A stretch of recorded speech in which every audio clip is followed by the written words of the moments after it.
எல்லா நேரத்திலும் கடுகடுகடுன்னு குழந்தைகளிடம் நடந்து கொள்ள வேண்டும் என்ற அவசியம் இல்லை.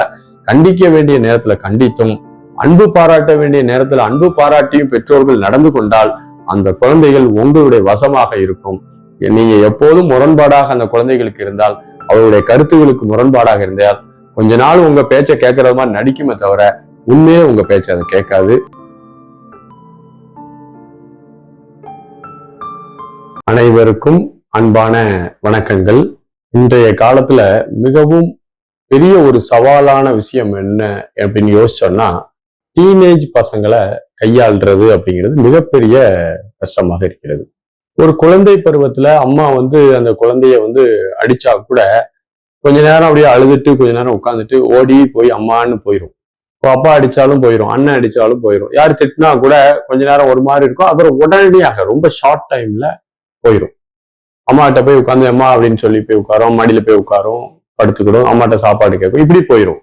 ஆனால் டீனேஜ் பசங்களை லேசா திட்டிட்டீங்கன்னு வச்சுக்கோங்களேன், உடனடியாக என்ன செய்வாங்கன்னா அப்படி ஒரு மாதிரி ஒரு இறுக்கமான சூழ்நிலையில போய் அது கோபம் என்ற உணர்வு அவங்களுக்குள்ள ரொம்ப ஃபோர்ஸா வெளிவர ஆரம்பிக்கும். அப்போ அவங்க சமாதானம் அடைவதற்கு கிட்டத்தட்ட 2 நாள் 3 நாள் கூட ஆயிரும்.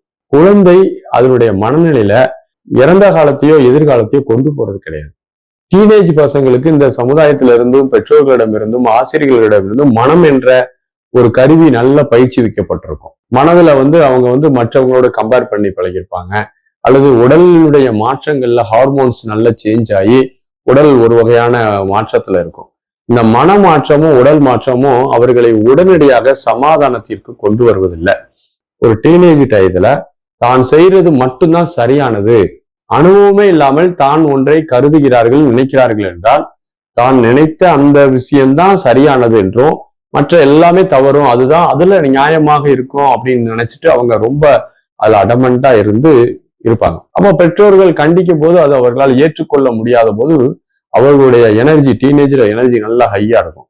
அந்த எனர்ஜி ரொம்ப ஃபோர்ஸா வெளியே வரும், அப்பாட்ட மட்டும் காமிக்க முடியாது. மன அழுத்தமாக மாறி அப்படியே கோபத்துல பல நாட்களும் பேசாமல் இருக்கிறார்கள். இவர்களுடைய மனம் சிந்திக்க தொடங்கி விட்டது. சிந்திக்கிறது, நான் பெரிய ஆளு, எனக்கு உடல் நல்லா வந்துருச்சு, எனக்கு நல்ல விவரம்லாம் தெரியும், இனிய ஏன் இப்படி சொல்றாங்க, நல்லதோ கெட்டதோ நான் முடிவு பண்ணிக்கிடுவேன் அப்படிங்கிற வாதங்கள் எல்லாம் இந்த டீனேஜ்ல நிறைய முன் வைப்பார்கள். குழந்தை பருவத்துல அப்படி கிடையாது. குழந்தைக்கு மனமானது இறந்த காலத்துக்கும் போகாது, எதிர்காலத்துக்கும் போகாது. குழந்தைத்தனம் அப்படிங்கிறது அதனாலதான் சொல்றாங்க. மீண்டும் குழந்தை தன்மைக்கு திரும்புதல் அப்படின்னு தான் ஓசோ கூட சொல்றார். அப்போ ஒரு குழந்தைத்தனமாக இருப்பது என்பது மிகப்பெரிய விஷயம். வளர்ந்த பிறகும் ஒரு குழந்தைத்தனமான மனநிலையில இருக்கிறது ரொம்ப ஆரோக்கியமான ஒரு விஷயம். ஏன்னா இந்த டீனேஜ்ல பொறுத்தளவு பாத்தீங்கன்னா, இறந்த காலத்துல உள்ள விஷயங்கள் அல்லது எதிர்காலத்துல விஷயங்கள் அல்லது தன்முனைப்போடு ரொம்ப தீவிரமா இருக்கும்போது பெற்றோர்களுக்கும் அவர்களுக்கும் ஒரு பெரிய கேப் உருவாகுது. பெற்றோர்கள் அவர்களை ரெகக்னைஸ் பண்ணணும்னு நினைப்பாங்க. இந்த டீனேஜ் பசங்க தன்னை ரெகக்னைஸ் பண்ணணும், தன்னுடைய கருத்துக்கு மரியாதை கொடுக்கணும், அதற்கான ஒரு போராட்டம் தான் பெற்றோர்களிடம் முரண்பட்டு கொண்டே இருத்தல். இதுல என்னன்னா, பெற்றோர்கள் குழந்தைகள் அந்த டீனேஜ் பசங்க அப்படின்னு பிரிக்காம பெற்றோர்களும் அந்த குழந்தைகளுடைய மனநிலையை புரிந்து நடந்துக்கணும், அந்த அளவுக்கு இறங்கணும். பெற்றோர்களும் டீனேஜை தாண்டி தான் எங்க வராங்க, இந்த இடத்துக்கு வந்திருக்கிறாங்க. அது மாதிரி குழந்தைகளும் இந்த டீனேஜ்ல வரும்போது ஒரு குழப்பமான சூழ்நிலையில இருக்குது. பாத்தீங்கன்னா குழந்தை பருவத்தினுடைய அனுபவம் வேற மாதிரி இருக்குது, டீனேஜ்ல உடல் உணர்வு மன உணர்வு வேற மாதிரி இருக்குது. டீனேஜ்ல வரும்போது அவர்களுடைய ஹார்மோன்ஸ் எல்லாம் நல்லா சேஞ்ச் ஆகிருக்கிறதுனால பால் உணர்வு ஆற்றல் மேலோங்கி இருக்கும். அப்ப அந்த பால் உணர்வு ஆற்றல் மேலோங்கி இருக்கும்போது அவர்களுடைய பார்வை வேற மாதிரி இருக்கும், அவர்களுடைய நடை உடை பாவனை வேற மாதிரி இருக்கும். அவர்களுக்கான ஒரு ஹார்மோன் சேஞ்சஸ்னால வரக்கூடிய அந்த டீனேஜினுடைய மன விளைவுகள் வேற வேற வேற மாதிரி இருக்கும். அப்ப இதை பெற்றோர்கள் நன்கு புரிந்து கொண்டு அவர்களோட ஆற்றுப்படுத்தணும். நல்ல ஒரு ஃப்ரெண்ட்லியா இருக்கணும். எப்ப பார்த்தாலும் இந்த டீனேஜ் பசங்களை திட்டிக் கொண்டு ஒரு வழிகாட்டி கொண்டு இருக்கக்கூடாது. அவர்களோடு அவர்களாக நட்பு பாராட்ட பழகணும், ஃப்ரெண்டு மாதிரி இருக்கணும். ஒரு தோழன் மாதிரி பெற்றோர்கள் நடந்து கொள்ளும் போது அந்த குழந்தைகள் டீனேஜ்ல பெரும் அளவு தவறான பாதைக்கு செல்வதில்லை. டீனேஜ்ல எடுக்கக்கூடிய பல முடிவுகள் தான் எதிர்கால வாழ்க்கையை முடிவு செய்யக்கூடியதாக இருக்கிறது.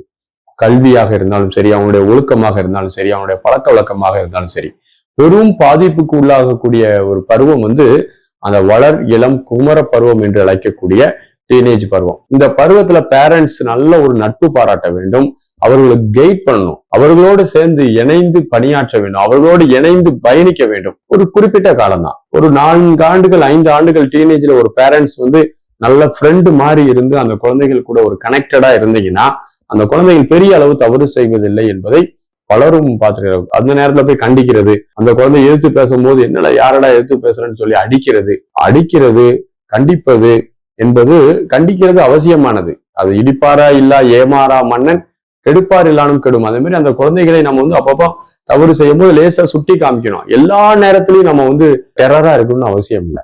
எல்லா நேரத்திலையும் கடுகடுன்னு குழந்தைகளிடம் நடந்து கொள்ள வேண்டும் என்ற அவசியம் இல்லை. கண்டிக்க வேண்டிய நேரத்துல கண்டித்தும், அன்பு பாராட்ட வேண்டிய நேரத்துல அன்பு பாராட்டியும் பெற்றோர்கள் நடந்து கொண்டால் அந்த குழந்தைகள் உங்களுடைய வசமாக இருக்கும்.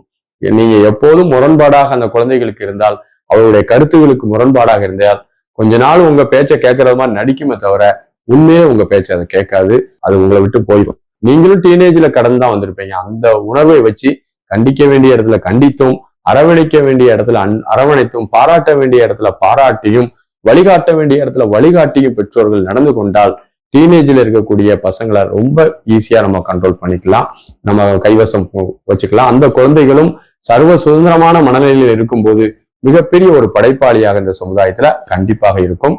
வாழ்த்துகள். நன்றி. வணக்கம்.